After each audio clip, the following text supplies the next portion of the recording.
Hi, welcome to my second instalment of my vlog on life as an HSP, highly sensitive person and empath. If you are an extroverted HSP, which is the minority group, I think you'll find a lot of comfort in it, hopefully. If you are an introverted HSP and empath, you're going to find some use in it. If you're my dad or my mates down the pub watching this to help me algorithms get up, just keep it running and then start looking at cat memes on another browser, thanks.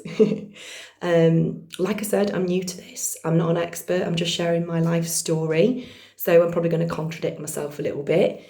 You know, facts aren't going to be 100%. If you don't like it, you can jog on. Or you can troll, because that actually helps my algorithms in the comments section, so all good. Right, so today I'm going to talk about the cultural backdrop of being a highly sensitive person and an empath. So I'll start by giving the dictionary definition of sensitive. Dictionary definition of I'll trip on my words a lot as well. So let me have a bit of a cup of tea. Dictionary definition of sensitive is as follows. 1. Quick to detect or respond to slight changes, signals or influences. Dictionary definition number 2. Having or displaying a quick and delicate appreciation of others' feelings. We've got 3, the noun, a person who is believed to respond to paranormal influences. That's for a whole other vlog, another episode, because I know people get the heebie-jeebies about that. My friend Sean, if you're watching, don't listen to that episode. So, taking 1 and 2 definitions into account, those are positive in general, stuff that we'd appreciate as being positive. Quick to detect slight signal changes, influences, nuances, and having or displaying a quick and delicate appreciation of others' feelings. In general, they are positive things. Now, where I get angry with the world, living in this world as an empath, is how then, answer me world, I'm going to try not to rail at the world because that's not very helpful. We do live in this world and it is a lovely one mostly.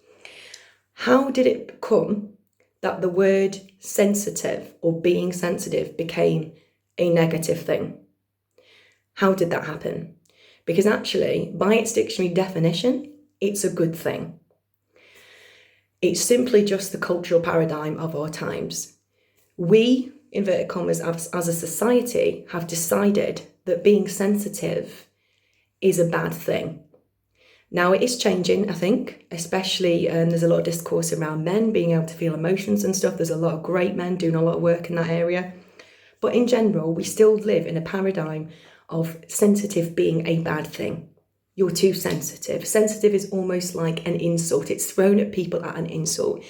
And if I could just get one thing across in this vlog, it would be to completely reframe that and reframe it as a positive thing. Why?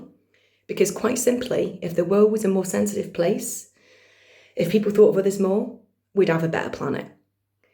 So what you're doing is you're seeing sensitivity as a negative thing, and you're actually looking out your front door and actually seeing that if people were more sensitive, that we'd live in a better planet. And for me, that's a complete paradox that I've always struggled with. I'm like, how can you be telling me that this trait of mine is actually a negative when it's absolutely 100% a positive? And I think it's not so much, so I want to reframe. If you are a highly sensitive person, either extroverted or introverted, I want you to try and reframe your experience considering the cultural backdrop that you've grown up in, and start to see yourselves as not having there's this like wrongly sense of being flawed, and actually starting to see yourself as a positive contribution to the world. If you can think back in your life, there will be numerous times where your sensitivity or your acute understanding of a nuance of a situation has absolutely either helped the group in that situation. Because think about it, people that can, sense, there were the people that can, back in the day, were people that could sense danger early. Those kind of people were very valuable. Or in a modern context, let's not go down here, let's not deal with that person, it feels a bit wrong. Whether it's a situation like that, or whether it's your sense of empathy has actually helped a friend or someone at a bus stop through something traumatic, there will be countless things that you've been through in your life where your sensitivity has actually helped people. So get rid of this idea that sensitivity is a bad thing, because it's not. Be loud and proud about the fact that you're sensitive.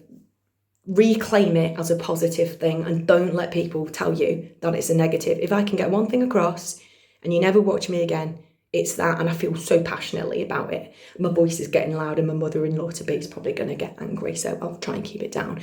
And it's also particularly the United Kingdom as well. We are seen as traditionally having a stiff upper lip, not talking about emotions, not talking about feelings.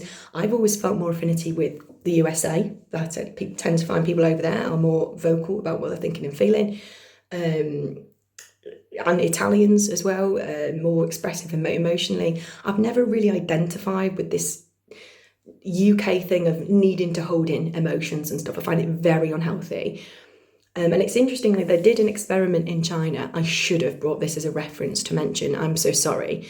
It is in Elaine Aron's book. It's very near the beginning of the book, Highly Sensitive Person, if you want to look it up.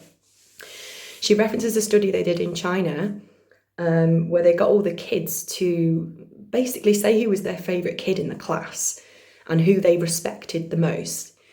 And interestingly enough, the people that were quiet and more thinkers, quieter, sort of, less like me, they actually were popular.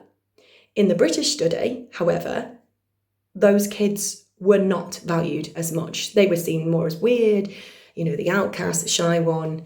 So culturally, in the UK, being sensitive, being quiet, being slightly introverted, being the one that kind of will watch from distance is not seen as a good quality, full stop. Crying, you used to get called crybaby at school. Well, actually, what is actually wrong with crying?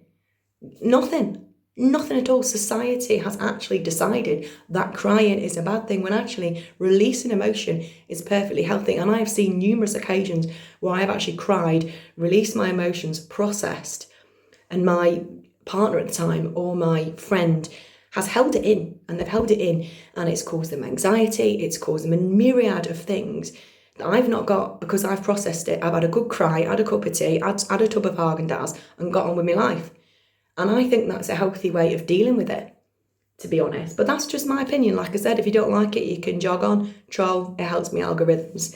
So yeah, completely reframe your idea of being sensitive as a negative thing. It's a positive thing. So I'd summarise, that it's going to be really hard for me to do this vlog without referencing spirituality in any way. And I'm going to try not to, because I know I'll lose a few people. But if you are interested more in that, in any side of that, it's because we are shifting from the Aquarian age to the Piscean age at the moment, which means that the world is in turmoil whilst this shift is happening. It happens every 2,000 years. And actually empaths, people with high sensitivities, were born with that new energy of that new age. And it's hard to be in a world that is still predominantly Aquarian and still dealing with the old energies. Now, that's all I'm going to say for now in this vlog, because I know I'll be losing some people to what's called hippie shit. But if you are interested in the spiritual side of it, Google Aquarian to Piscean shift for me, and then you'll find out more about that. So I'm going to summarise by 2 quotes that are my favourite. And that is, be the change you wish to see. And you do you. Be proud of who you are. Don't let anyone ever tell you that being highly sensitive is a negative. Completely reframe your gift and acknowledge that the cultural backdrop you have been raised in, specifically if you are in the UK, has been one of telling you that it's a bad thing, and it's not. All right, see you next week.